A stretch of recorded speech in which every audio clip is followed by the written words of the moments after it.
नमस्ते दोस्तों, आशा है आप सब स्वस्थ और बहुत अच्छे होंगे। आज हम जानेंगे प्रार्थना करने से क्या होता है। प्रबल आस्था प्रार्थना से हासिल होती है। मैं आपको यह बताना चाहती हूँ कि हीन भावना को नष्ट करने के लिए आपको अच्छी क्वालिटी की आस्था की ज़रूरत है। उसके लिए आपको एक खास तरह की प्रार्थना की ज़रूरत है। सतही, औपचारिक और जल्दबाजी की प्रार्थना पर्याप्त रूप से शक्तिशाली नहीं होती। एक अद्भुत अश्वेत महिला टेक्सास में मेरे दोस्त के यहाँ कुक थी। जब मैंने उससे पूछा उसने अपनी परेशानियों की पूरी तरह कैसे दूर किया, तो उसने मुझे जवाब दिया कि साधारण समस्याएं साधारण प्रार्थना से सुलझ सकती हैं। जब कोई बड़ी समस्या आती है तो आपकी गहरी प्रार्थनाएं करनी पड़ती हैं। ज़्यादातर प्रार्थनाओं के साथ समस्या यह होती है कि वे पर्याप्त बड़ी नहीं होती। अगर आपको आस्था से विश्वास और परिणाम चाहिए तो बड़ी प्रार्थना करनी चाहिए। ईश्वर आपकी प्रार्थनाओं के आकार के हिसाब से आपको परिणाम देगा। इसमें कोई संदेह नहीं कि वे सही थे। आपकी आस्था के अनुरूप ही आपको मिलेगा। तो आपकी समस्या जितनी बड़ी हो, आपकी प्रार्थना भी उतनी ही बड़ी होनी चाहिए। जिनकी शिक्षा उनके पोते के बराबर नहीं थी, परंतु उनकी आंतरिक बुद्धि स्पष्ट रूप से प्रशंसनीय थी। उन्होंने कहा, बहुत सी प्रार्थनाओं के साथ समस्या यह होती है कि उनमें कोई गहराई नहीं होती।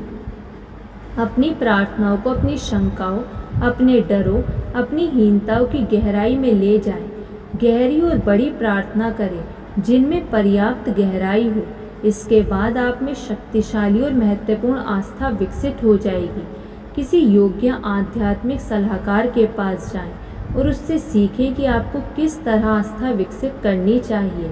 आस्था को हासिल करने व इसका उपयोग करने की कुशलता और उसके द्वारा दी गई शक्तियों को मुक्त करने की प्रवीणता ऐसी योग्यताएं हैं जो बाकी योग्यताओं की तरह बड़ी, सीखी और अपनाई जानी चाहिए। अभ्यास से ही आप इसमें पारंगत होंगे। इन नियमों पर लगन से अभ्यास करें। ये नियम आत्मविश्वास विकसित करने में आपकी मदद करेंगे, क्योंकि वे आपकी हीन भावनाओं को तीतर बीतर कर देंगे, चाहे उनकी जड़ें कितनी ही गहरी क्यों ना जमी हो। इस बिंदु पर मैं यह आपको बताना चाहती हूँ कि आत्मविश्वास की भावनाओं को बढ़ाने के लिए अपने मस्तिष्क को विश्वास के सुझाव देना बहुत असरदार होता है। अगर आपके मस्तिष्क में असुरक्षा और अयोग्यता के विचार प्रबलता से भरे हुए हों, तो ऐसे इस वजह से हैं क्योंकि इसी तरह के विचार लंबे समय तक आपके चिंतन पर हावी रहे हैं। आपको अपने मस्तिष्क के विचारों को दूसरा और अधिक सकारात्मक पैटर्न देना चाहिए। ऐसी आस्था और विश्वास के लगातार सुझाव देकर किया जा सकता है। यदि आप अपने मस्तिष्क को फिर से प्रशिक्षित करना चाहते हैं और इसे शक्ति उत्पादक प्लांट में बदलना चाहते हैं, तो दैनिक जीवन की व्यस्त गतिविधियों में विचारों का अनुशासन जरूरी है। आपके रोजमर्रा के जीवन के बीच में भी विश्वास के विचारों को चेतना के अंदर धकेलना संभव है। मैं आपको उस व्यक्ति के बारे में बताऊं जिसने एक अद्भुत विधि द्वारा ऐसा किया। ठिठुरते हुए जाड़े की एक सुबह वह मिड वेस्टर्न सिटी की एक होटल में मुझे मिलने आया। मुझे 35 मील दूर दूसरे शहर में लेक्चर देने जाना था। मैं उसकी कार में बैठ गई और वह फिसलती हुई सड़क पर तेज रफ्तार से गाड़ी चलाने लगा। मुझे लगा जैसे वह ज़रूरत से ज़्यादा तेज गाड़ी चला रहा था। मैंने उसे याद दिलाया कि हमारे पास पर्याप्त समय था और यह सुझाव दिया कि वह आराम से गाड़ी चलाए। मेरी ड्राइविंग के बारे में चिंता ना करें, उसने मुझे जवाब दिया। पहले मुझे भी कई तरह की चिंताएं और असुरक्षा सता रही थी, परंतु जब मैं चिंताओं से ऊपर उठ चुकी हूँ, पहले मैं हर बात से डरती थी। मैं कार या हवाई जहाज में यात्रा करने से डरती थी। जब मेरा परिवार कहीं जाता था तो जब तक वे लोग वापस नहीं लौट आते थे तब तक मैं चिंता में घुलती रहती थी।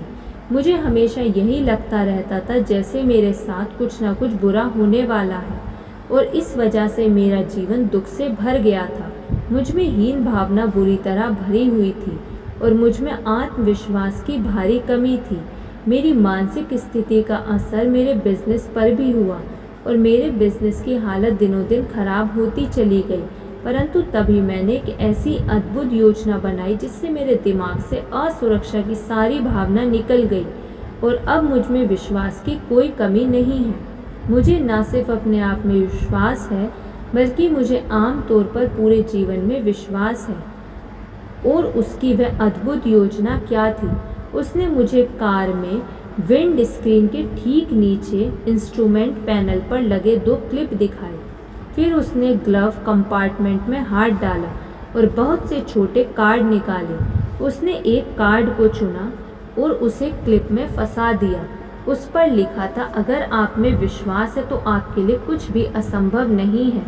फिर उसने उस कार्ड को हटाया और एक हाथ से गाड़ी चलाते हुए दूसरे हाथ से कार्ड छांटते हुए एक और कार्ड चुना और उसे क्लिप के नीचे लगा दिया। उस पर लिखा था, अगर ईश्वर आपके साथ है तो कौन हमारे खिलाफ हो सकता है। उसने बताया, मैं एक ट्रैवलिंग सेल्समैन हूँ और मैं ग्राहकों से मिलने के लिए दिन भर कार में यात्रा करता हूँ। मैंने पाया कि जब कोई व्यक्ति गाड़ी चलाता है तो उसके दिमाग में तरह तरह के विचार आते हैं। अगर उसके विचारों का सिलसिला नकारात्मक है तो वह दिन भर में कई बुरी बातें सोचेगा और बुरे परिणामों की कल्पना करेगा और यह उसके लिए अच्छा नहीं है। परंतु पहले मेरे साथ यही हुआ करता था। ग्राहकों से मुलाकात करने जाते हुए कार चलाते समय मेरे मन में डर और असफलता के विचार लगातार आते रहते थे और यह भी एक वजह थी कि मेरी बिक्री कम हो पाती थी। परंतु जब से मैंने इन कार्डों का प्रयोग शुरू किया और इन शब्दों को याद कर लिया है, तब से मैंने अलग तरह से सोचना शुरू कर दिया है। पहले जो पुरानी असुरक्षाएं मुझे सताती थी वे अब मेरे मन से लगभग पूरी तरह निकल चुकी हैं। धन्यवाद। आपको ये वीडियो कैसी लगी कमेंट करके ज़रूर बताइएगा। यदि आपने अभी तक इस चैनल को सब्सक्राइब नहीं किया तो सब्सक्राइब कर लीजिए और इस वीडियो को लाइक कर दीजिए। धन्यवाद।